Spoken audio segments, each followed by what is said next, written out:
tu parlais des fautes sur transition et action de tir ou pas. Pour moi, ça, c'est le nouveau cancer du basket. C'est galère. Il y a 2 types de tirs dans la règle FIBA.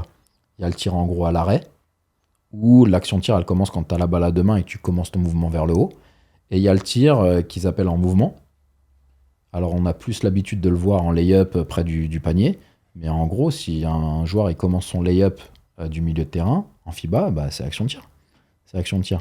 On a eu la situation mardi, TJ Shorts, quoi, qui anticipe le contact, il ramasse le ballon, il se met dans l'action de tir. Et les joueurs, ils sont de plus en plus intelligents et ils jouent avec la règle. Hein.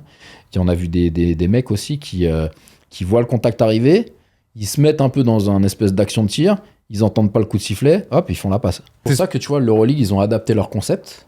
Et par exemple, le tir du milieu de terrain, si t'es pas sur la dernière possession du carton ou quoi au caisse, eux, ils vont prendre le cadre du tir arrêté.